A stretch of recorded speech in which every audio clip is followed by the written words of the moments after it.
नमस्कार, आप लाइव बिहार देख रहे हैं। मैं हूं राजमोहन तिवारी।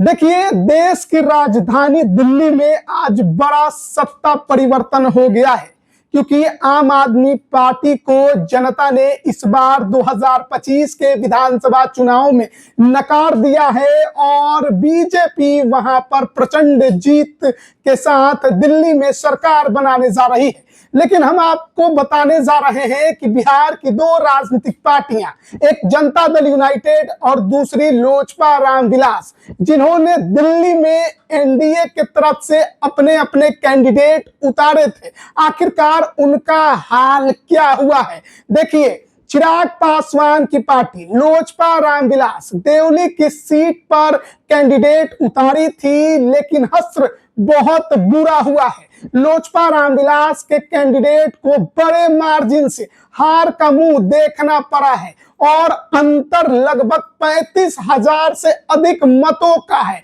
देखिए, हम आपको दिखा भी रहे हैं स्क्रीन पर, जिसमें लोजपा रामविलास के जो कैंडिडेट हैं दीपक तंवर, वो दूसरे नंबर पर हैं। हालांकि इलेक्शन कमीशन का जो वेबसाइट है उस पर अभी 21 राउंड की जो गिनती होनी थी, उसमें 20 राउंड की गिनती के बारे में ही बताया गया है। लेकिन जो बड़ी खबर निकल कर आ रही है सूत्रों के हवाले से कि देवली की सीट पर चिराग पासवान की पार्टी को बड़ी हार का सामना करना पड़ा है। यहां आम आदमी पार्टी के प्रेम चौहान को 82,729 वोट हासिल हुए, जबकि लोक जनशक्ति पार्टी रामविलास के कैंडिडेट दीपक तंवर को 47,596 वोट ही हासिल हुए और इंडियन नेशनल कांग्रेस के जो कैंडिडेट थे राजेश चौहान, उन्हें 11,840 वोट हासिल हुए। तो इस तरह से बड़ी मार्जिन से देवली की सीट पर लोजपा रामविलास यानी चिराग पासवान की पार्टी को हार का सामना करना पड़ा है। वहीं अगर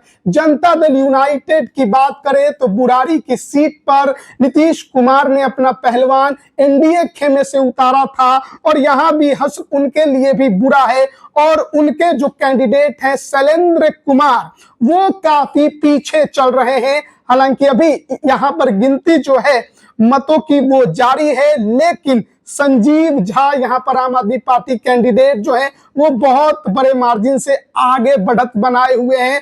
तो बुरारी और देवली की सीट पर तमाम जो लोजपा और जेडीयू के कार्यकर्ता थे अपनी नजर गड़ाए हुए थे, लेकिन दोनों ही पार्टियों को दिल्ली में करारा झटका लगा है। भले ही बीजेपी वहां पर जीत चुकी है, मैदान मार चुकी है, लेकिन उसके सहयोगी दल बिहार के जेडीयू और लोजपा रामविलास को करारा झटका लगा है। दोनों ही एक एक सीट पर अपने पहलवान उतारे थे और दोनों के दोनों ही पहलवान चित हो गए हैं आम आदमी पार्टी के उम्मीदवार के सामने। अब जो रिजल्ट जिस तरीके से सामने आया है, लगभग 48 सीटों पर बीजेपी चुनाव जीत रही है, तो वहीं आम आदमी पार्टी महज 22 सीटों पर, और इस तरह से प्रचंड जीत जो बीजेपी को मिल रही है उस पर चिराग पासवान के तरफ से रिएक्शन आया है। उन्होंने अपने सोशल मीडिया पेज पर दिल्ली विधानसभा चुनाव में बीजेपी की प्रचंड जीत पर बधाई और शुभकामना दी है। देख सकते हैं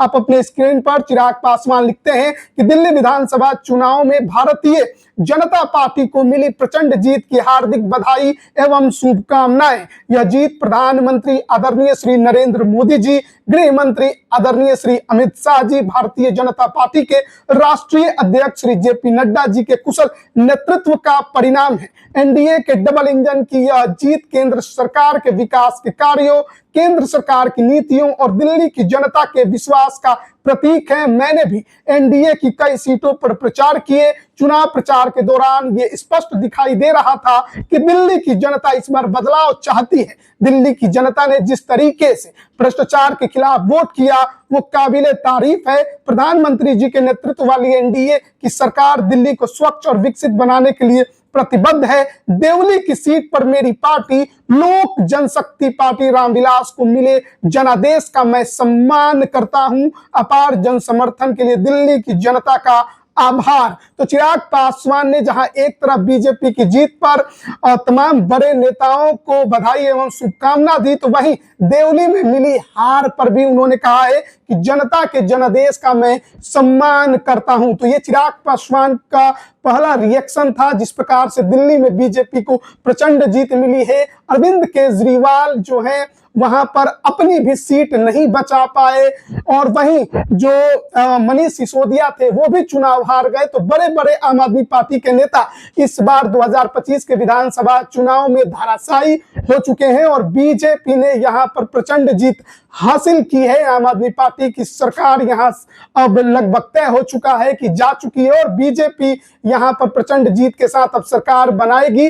लेकिन वहीं देवली की सीट पर चिराग पासवान को हार का सामना करना पड़ा है, तो वहीं बुरारी की सीट पर जनता दल यूनाइटेड के लिए भी अच्छी खबर नहीं है, वहां भी वो बड़े मार्जिन से पीछे चल रहे हैं। बने रहिएगा हमारे साथ, तमाम अपडेट हम आप तक पहुंचा रहे हैं। आप सभी का बहुत बहुत धन्यवाद।